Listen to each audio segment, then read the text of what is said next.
주시는 말씀은 마태복음 6장 22절 23절에 있는 말씀입니다. 순서지에 보면 기록되어져 있고 앞에 화면에도 띄워드렸습니다. 우리가 참 목소리를 함께 읽도록 하겠습니다.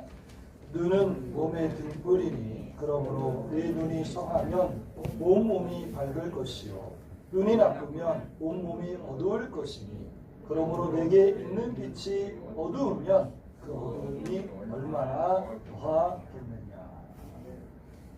아멘. 이제 순서지 안 보셔도 되고 화면도 제가 보라고 하면 그때 보면 저를 좀 봐주시면 됩니다. 내 인사를 좀 나눴으면 좋겠는데 제가 여쭤보면 그럼 이렇게 대답하시면 좋았습니다. 이렇게 여러분 지난 한 주를 어떻게 보내셨습니까? 좋았습니다. 얼굴에 그냥 좋은 모습이 다 보여집니다. 아프지만 찡그리는 분이 한 분도 안 계시고 다시 한번 여쭤볼게요. 오늘은 어떠십니까? 좋습니다. 참 좋은 날입니다. 우리 앞뒤 사람, 옆 사람 이렇게 인사를 나눌 건데 어떻게 인사를 나누면 돌아오는 한 주간은 어떠실 것 같습니까? 를 여쭤보세요. 거기에 맞게 대답을 하시면 아프실 것 같으면 아플 것 같아요. 짜증날 것 같아요. 좋을 것 같아요. 대단하신데요. 자, 돌아오는 한 주 어떠실 것 같습니까? 좋을 것 같습니다. 좋을 것 같습니다. 할렐루야. 대박 납니다. 아플 것 같다는 사람 한 사람도 없는 거 봅니다. 아마 이번 주에 다 나와서 돌아가지 않을까 싶습니다. 여러분 한 주간 동안 주 안에도 행복한 일들 많이 있어지시기를 주님의 이름으로 축복합니다. 아멘. 우리 눈의 이야기를 잠깐 하려고 그러는데요. 우리 눈이 어떻게 작용을 하냐면 빛이 이렇게 들어와요. 그래서 눈에 보면 수정체라고 하는 게 있어요. 수정체를 통과해서 망막이라고 하는 그 부분에 수정체를 통과한 그 빛이 딱 비춰지게 되면 그 상이 망막에 맺혀서 우리가 사물을 인식하게 돼요. 좀 어렵죠. 조금 더 쉽게 말하면 저걸 프로젝트라 그래요. 지금 화면 띄운 거 있죠? 또 프로젝트하고 원리가 똑같아요. 프로젝트에 전기가 들어가면 프로젝트 안에 더 빛을 쏴줘요. 그러면 그 프로젝트 잘 앞에 보면 렌즈라고 하는 게 있는데 렌즈를 통과해요. 통과해서 여기 스크린에 이 스크린이 우리 눈의 망막이에요. 망막하고 똑같아요. 스크린에 쏴주면 여기에 상이 뜨잖아요. 우리가 볼 수 있잖아요. 이 프로젝트는 눈하고 반대예요. 프로젝트는 보여주려고 하는 거고 우리 눈은 보는 거잖아요. 원리가 반대라고 생각하시면 돼요. 얘는 안에서부터 빛이 나와서 렌즈를 통과하고 망막에 비춰지고 우리 눈은 밖에서 빛이 들어와서 수정체라고 하는 걸 통과해서 망막에 비춰져서 상이 우리 여기 망막에 비춰지면 우리가 인식을 하게 되는 거예요. 프로젝트하고 이 눈하고 아주 비슷한 거예요. 원리가 똑같은 거예요. 그래서 우리 눈을 발광체라고 하는 이유가 어두운 데서 개나 고양이를 보면 어떻게 돼요? 눈만 보이잖아요. 눈이 밝게 빛나는 것처럼 보이잖아요. 눈 안에 빛을 발사하는 뭐가 있기 때문에 그게 아니라 그 눈이 빛을 받아들여서 그걸 반사해내기 때문에 눈만 그렇게 밝게 보이는 거예요. 칠흑 같은 어둠 속에서도. 그래서 눈이 발광체다 이렇게 얘기하는 겁니다. 오늘 말씀에도 눈을 몸의 등불이라고 말했는데 적절한 비유인 것이죠. 이 눈은 빛을 받아들여서 발산하기 때문에 우리 몸에서 눈을 받아들여 발산하는 유일한 곳이잖아요. 그래서 이 눈이 몸의 등불 같은 빛을 내는 등불 같은 역할을 하는 거예요. 이 눈에서 가장 중요한 역할을 하는 것이 뭐냐면 수정체인데 그 수정체를 제가 렌즈라고 그랬잖아요. 제가 안경을 끼고 있는데 안경의 렌즈하고 좀 비슷하다 생각을 하시면 돼요. 이 안경을 쓰는 사람들은 수정체가 조금 손상이 되거나 약간 이상해져서 수정체를 보완하기 위해서 렌즈를 하나 더 끼는 거거든요. 그러니까 렌즈가 수정체가 렌즈인데 렌즈를 하나 더 껴서 보완해주는 작용을 하는 거예요. 이 안경이에요. 수정체가 나빠지면 또는 수정체가 오염이 되면 빛이 들어오거나 나가는데 불편하게 되고 그러면 잘 보이지 않아요. 그래서 오늘 성경에 보면 눈이 나쁘면 온몸이 어두울 것이니 라고 말하고 있는데 이러한 것을 의미하는 거예요. 이 수정체에 문제가 생기면 그러면 보는 게 어두워지면 삶이 어두워진다는 거예요. 여러분 백내장 잘 아시죠? 백내장이 뭐냐면 이 수정체의 단백질, 원래 수정체는 투명한데 단백질은 하얀색이에요. 하얀색 단백질이 끼는 걸 수정체 앞뒤 또는 앞이나 외벽이나 내벽에 이 단백질이 끼는 걸 쉽게 말하면 백내장, 백색을 띄어서 백내장 그렇게 이야기하는 거예요. 투명해야 되는데 단백질 같은 게 끼어서 오염이 되니까 제대로 빛이 들어오지 못하고 빛이 못 들어오니까 잘 안 맺혀져. 지금이야 백내장 치료가 쉽지만 예전에는 백내장 걸리면 나중에 실명해요. 안 보였다고요. 이유가 뭐냐면 빛이 들어오지 못하니까. 수정체가 오염되면 결국 삶이 어두워지는 거예요. 인생이 어두워지는 거예요. 그것을 오늘 성경에서 말하고 있는 것입니다. 즉 우리의 눈이 어두워지면 우리의 몸도 어두워지고 우리의 몸이 어두워지면 우리의 인생이 어두워진다는 거예요. 내게 있는 빛이 어두우면 내가 얼마나 더 어둡겠느냐라고 하는 건 내게 있는 빛이라고 하는 우리 몸에 있는 빛은 이 수정체, 이 눈을 의미하는 거니까 이 눈이 어두우면 네 인생이 얼마나 어두워지겠느냐라고 말하고 있는 것입니다. 그런데 이 본문에 있는 말씀은 22절, 23절에 있는 말씀은 예수님께서 눈을 잘 관리해라 라는 의미에서 말씀하신 것이 아니고 19절부터 34절의 말씀 중에 한 부분이에요.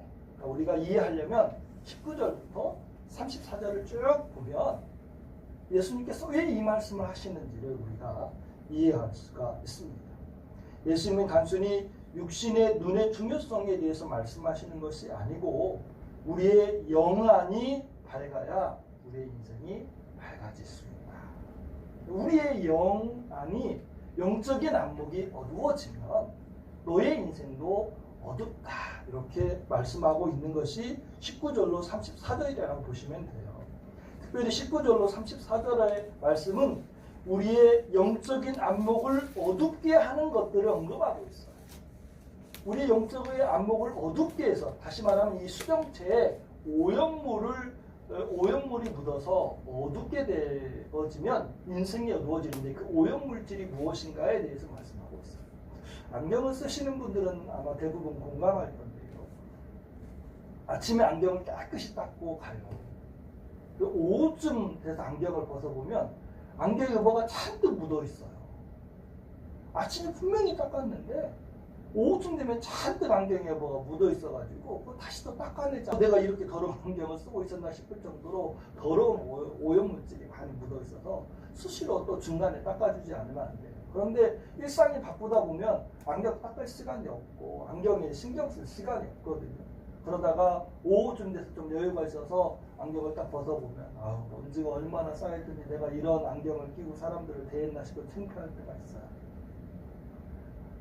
매일같이 또는 순간순간마다 안경을 닦아주지 않으면 오염물질에 의해서 우리의 안경이 오염되어지는 것처럼 우리의 영안도, 영적인 안목도 우리가 그걸 닦아주지 않으면 오염되어진다는 거예요.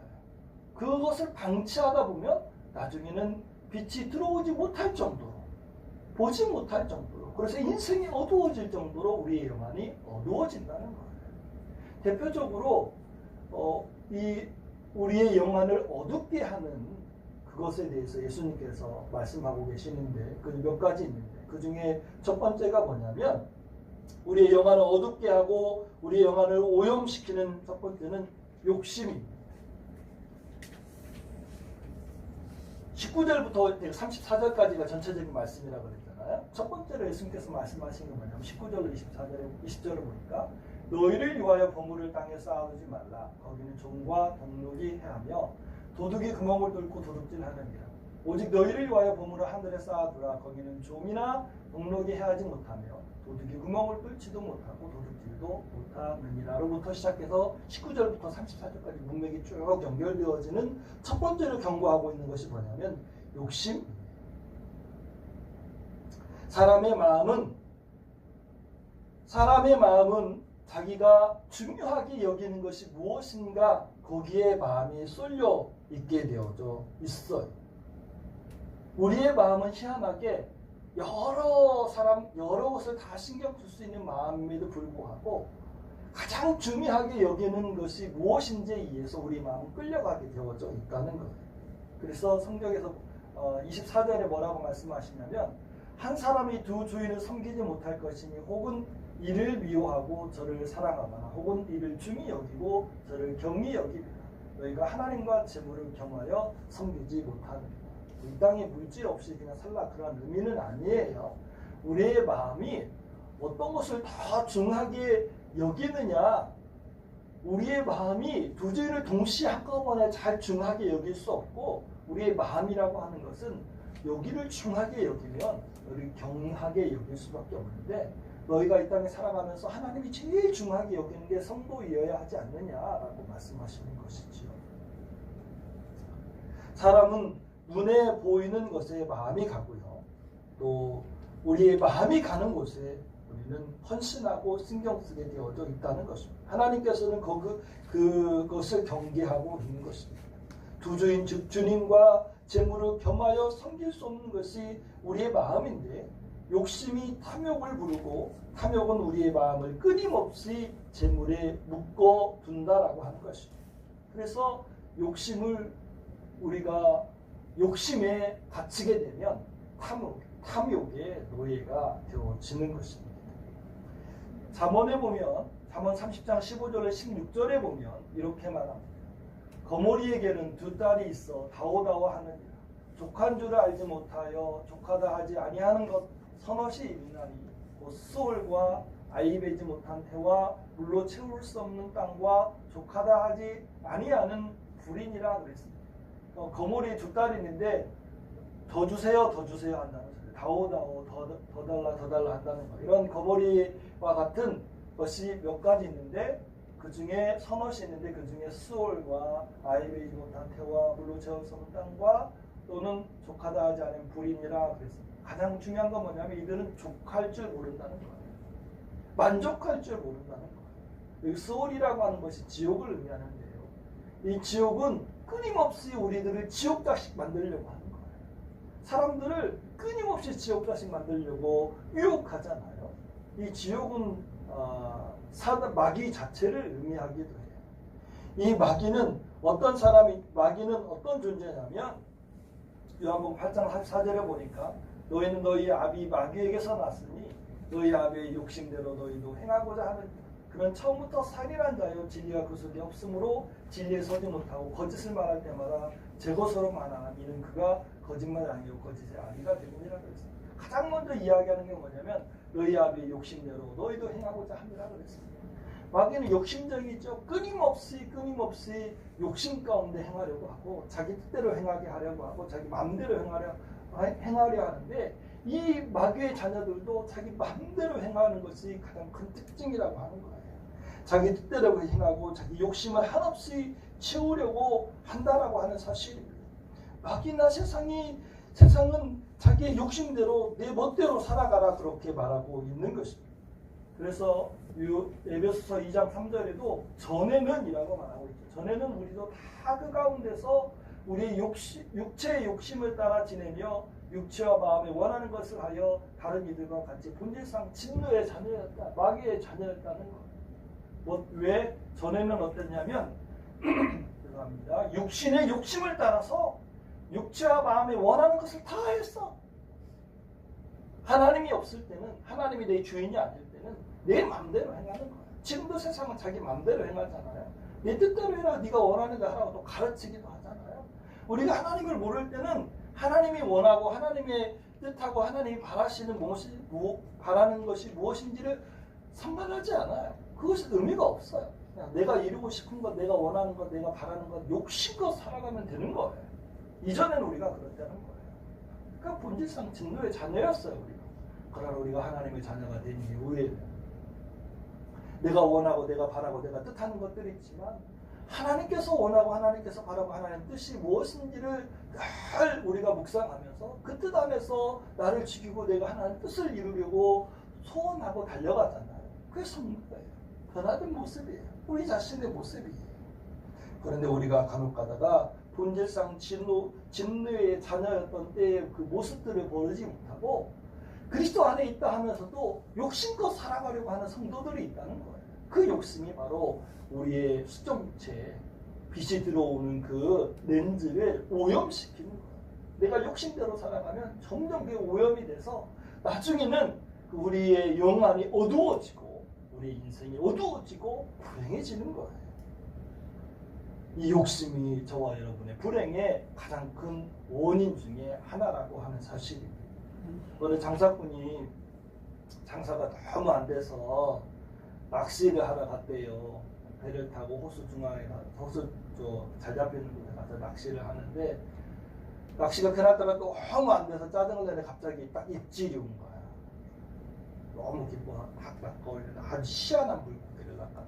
황금으로 덮인 황금색 잉어 같은 큰 물고기를 낚은 거예요. 아 너무 기뻐서 야 나 운수 대통하려나 보다 하는데 희한하게 그 물고기가 말을 하더라고요. 저기요 저를 살려주면 제가 3가지 소원을 들어줄 테니까 저를 살려주세요. 다시 물속에 넣어주세요. 그러더래요. 장사꾼이 장사꾼 기질을 발휘했어. 야 내 몸값으로 3가지 너무 싼 것 같은데 야 5가지는 내가 풀어줄게. 그러니까 그 물고기 그래 아니 저는 3가지밖에 못 들어주거든요. 3가지만 말씀해 주세요. 그러니까 장사 고민하다가 아 그래? 그러면 4가지 어떠냐 4가지. 4가지만 들어주면 내가 풀어줄게. 그러니까 물고기에 다시 한번 간절히 예원했대요. 제발 저 살려주세요. 저는 3가지밖에 못 들어드린다니까요. 그러니까 장사꾼이 그럼 마음대로 해. 나는 더 이상 양보 못해. 그 양쪽에 둘 다 신경전이 벌어졌어요. 그러다가 장사꾼이 그래 내가 선심을 쓴다는 표정을 알았어. 그럼 이번만은 3가지만 들어줘. 그 대신에 큰 걸로 잘 빵빵하게 들어줘야 돼. 알았지? 근데 물고기가 아무런 대답을 하지 않더래요. 왜 그럴까요? 죽었어요. 네, 시간이 지나서 죽었어.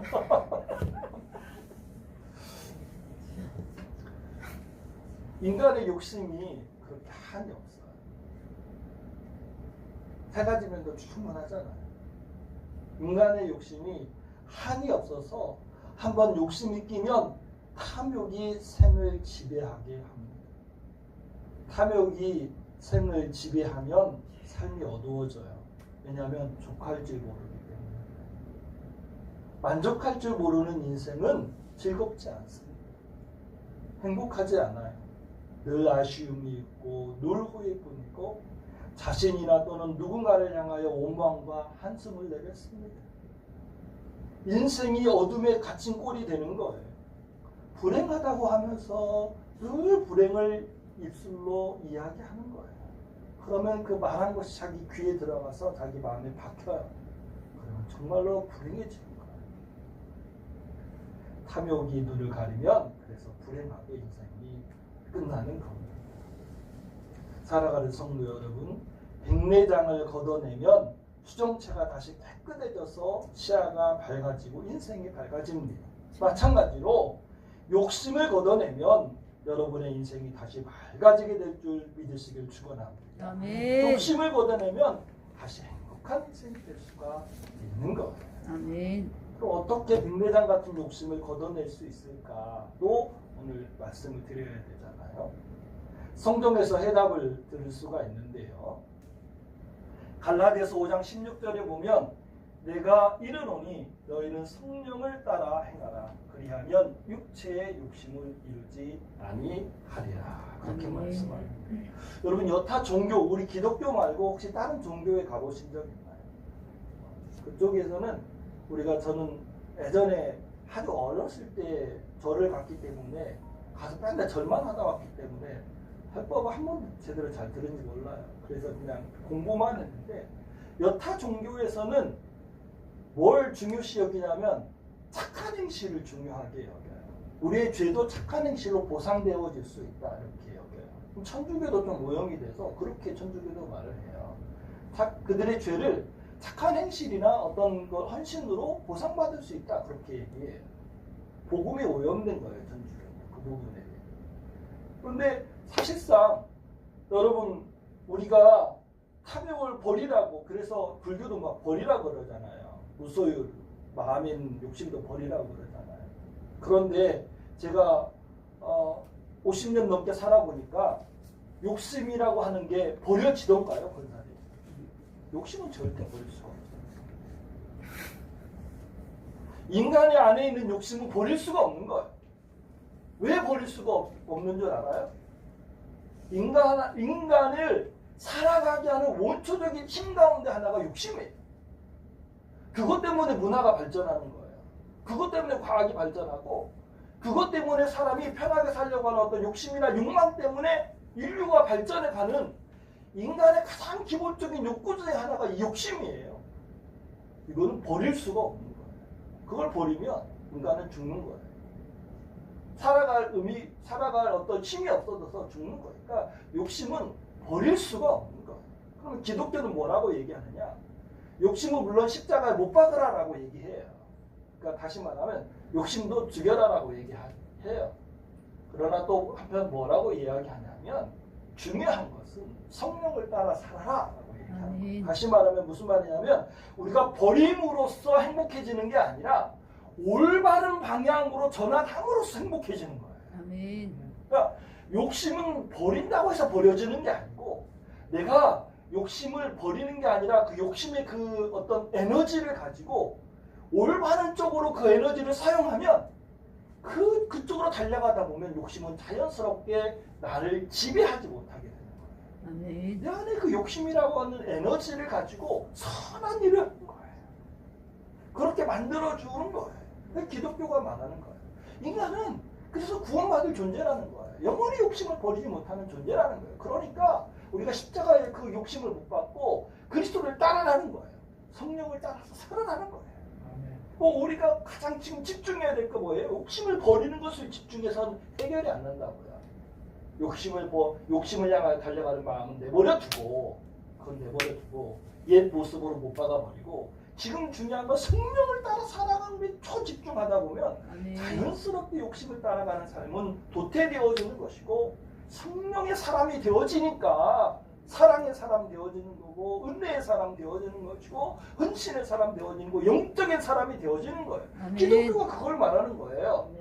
기독교도 가끔 가다가 무슨 여타 종교처럼 자꾸 율법적인 설교를 하는데, 우리는 은혜 안에 사는 사람들이잖아요. 우리 안에 욕심이 있음을 하나님 앞에 고백하고, 하나님 내 욕심을 십자가에 오늘도 못 박습니다. 나를 용서하시고 성령을 따라 성령의 사람 되게 하여 주옵소서. 매일같이 십자가에 욕심을 못 받고 하나님의 사람 되기 위해서 성령의 사람 되게 달려가는 거예요. 집중해야 될 건 성령의 사람인 거죠. 작은 물방울이 바위를 뚫는다는 말이 있습니다. 작지만 또는 혹은 약하지만 꾸준한 것이 제일 강하다는 뜻입니다. 성령을 따라 행하는 것도 마찬가지예요. 작은 것일지라도 꾸준하게 실행하면 결국 온 삶을 성령을 따라 사는 삶으로 바꿀 수가 있습니다. 아멘. 저는 매일 말씀을 묵상합니다. 그리고 기도하고, 그리고 명언을 찾아서 말씀 카드를 만들어요.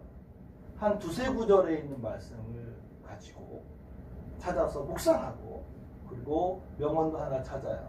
그래서 말씀 카드를 만들어서 만든 말씀 카드를 매일매일 단톡방에 이렇게 올려, 성도들의 유익을 위해서 시작한 일이지만 그것이 제게 가장 많은 유익을 줍니다. 말씀을 찾는 일부터 그 말씀의 뜻을 묵상하고 그것에 비추어서 기도문을 작성하고, 이 말씀 카드가 성도의 마음에 화살처럼 꽂히길 기도하며 매일매일의 시간을 드릴 때에 내가 성장하는 것을 보아요. 나는 그 시간을 통해서 나를 정화하고, 때로는 나를 위로하기도 하고, 때로는 무너진 결심을 다시 세우고, 마음을 다독이고, 생각을 맑게 합니다. 행실을 깨끗하게 하고, 보다 영적인 사람이 되어져 가고 있는 나의 모습을 보게 됩니다. 매일매일의 간단하지만 말씀을 찾아서 묵상하고, 그 뜻을 고민하고, 그리고 기도문을 작성하고 그것을 보내는 그 시간이 나에게 무거운 짐이 아니라 오히려 그 시간이 나를 영적으로 성숙시키고 성장시키고 새롭게 하고 변화시키는 가장 중요한 시간이라고 하는 사실입니다. 성령을 따라 행하는 삶이 그렇게 어려운 게 아닙니다. 내가 할 수 있는 내 삶과 내 형편을 따라서 영적인 일들을 찾아서 중요한 건 매일매일 반복해서 할 수만 있으면 같은 시간에, 그렇지 못하더라도 아무튼 매일매일 그 일을 행하면 됩니다. 그것이 기도의 시간이건 또는 성경을 읽는 시간이건 신앙서적을 읽는 시간이건 오롯이 자신과 하나님과 만남이면 되고, 그 시간이 매일매일의 시간에서 지속적으로 반복하다 보면 삶의 중심이 돼요. 그 시간. 제가 고등학교 1학년 때 예수님을 인격적으로 만났어요. 초등학교 때부터 교회를 다니기 시작했지만 고등학교 1학년 때 예수님을 인격적으로 만난 다음에 제일 먼저 시작한 게 뭐냐면 기도 시간이에요. 저녁 8시 처음에. 내가 정한 건 아니고 그때 무리들이 있어서 몇 명 학생들이 같이 8시에 하자 그랬어요. 한 30명 정도 모여서 8시에 기도했어요. 그런데 시간이 지나니까 한 사람 다 빠져나가잖아요. 그 열정들이. 저 혼자만 남았어요. 8시에 저는 계속해서 기도했어요. 8시에 기도하는 게 여러분 쉬운 일이 아니에요. 왜 쉬운 일이 아닌 줄 아세요? 애들하고 한참 놀다가도 8시에 기도해야 되잖아요. 그럼 7시 반쯤에는 어떻게든 그 무리에서 빠져나와서 교회를 향해야 돼요. 같은 또래의 모임에서 같이 놀다가 야, 나 기도하러 가야 돼 하고 빠져나오는 게 쉬운 일이 아니에요. 야, 너만 뭐 기도하냐? 왜 중간에 가가지고 여러 소리 들을 수도 있어요. 하지만 그 8시에 꼭 가서 기도하는 거예요. 고3이 되는 8시에 기도 무대 자율학습 10시에 끝나니까 10시 반으로 옮겨서 내가 정해진 시간 내가 바꿔도 돼. 꼭 기도하는 거야. 그 시간에. 가장 힘들고 어려운 시간이 사람들하고 친구들하고 재밌게 놀다가 나만 시간이 촉박한 거야. 나만.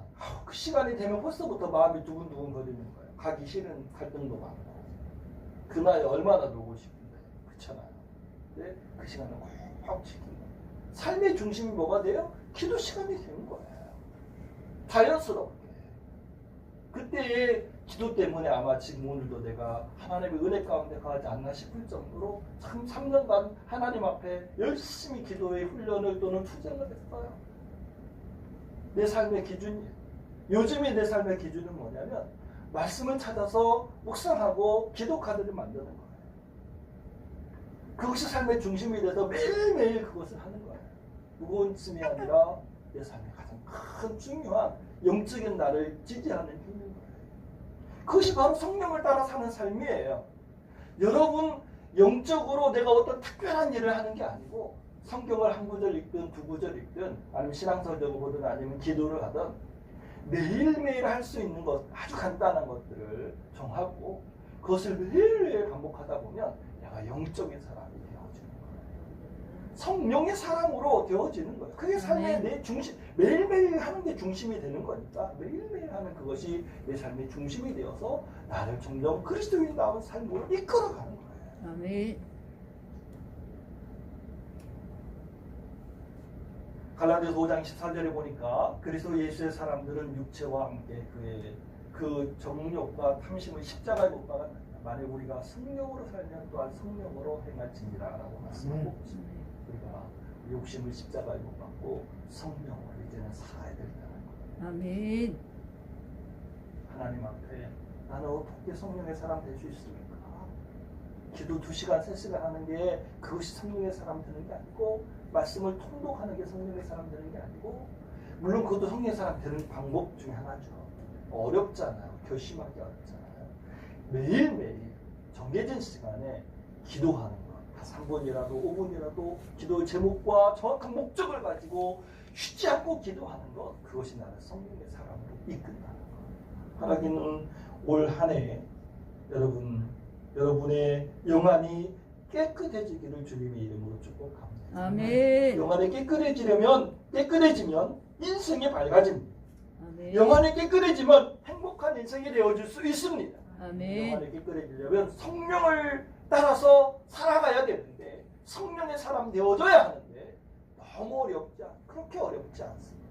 매일매일 하나님을 가까이 할 수 있는 시간을 정하고 방법을 정하고 그것을 놓고 투쟁하면 일상과 투쟁하고 나와 투쟁하고 싸워서 그걸 지켜내면 성령의 사람으로 우리가 될 수 있습니다. 아멘. 한 주간 또한 올 한 해 전심으로 성령을 따라 사는 삶이 되어서 우리의 영안이 깨끗해지고 우리 인생이 밝아지고 우리 삶이 행복해지기를 주님의 이름으로 축원합니다. 아멘. 하나님 혹시 우리의 영안이 세상의 온갖 것들로 오염되진 않았습니까? 내 욕심으로 뒤덮여 있고 욕망에 사로잡혀 있지는 않습니까? 어두워진 영안 때문에 내 삶이 불행해지지는 않았습니까? 힘들고 지치지는 않았습니까? 원망과 한숨이 있지는 않습니까? 주여 도와주셔서 영안이 열려지게 하여 주옵소서. 깨끗해지게 하여 주옵소서. 새로워지게 하여 주옵소서. 주여 도우소서. 욕심의 찌꺼기를 주님 이 시간 십자가에 못 박고 성령의 사람으로 성령을 따라 살아가는 오늘 한 주간 또는 한 해가 되어질 수 있도록 하나님 도와 주옵소서. 함께 하신 믿음에 예수 이름 받들어 간절히 기도드리옵나이다. 어둠 밤에도 주의 밝은 빛 인도하여 주신다. 기도하겠습니다. 이제는 우리를 위해서 십자가에 못 박혀 돌아가신 예수님의 그 크신 은혜와 그의 아들 독생자 예수를 우리에게 주시고 그 안에도 풍성한 삶을 예비하신 하나님의 그 크신 사랑하심과 성령의 감화 감동 유로 충만하사 이제 우리 욕심을 내려놓고 성령의 사람 되기를 원하는 모든 심령들 위해 이제로부터 영원토록 함께하옵시기를 간절히 축원하옵나이다. 아멘.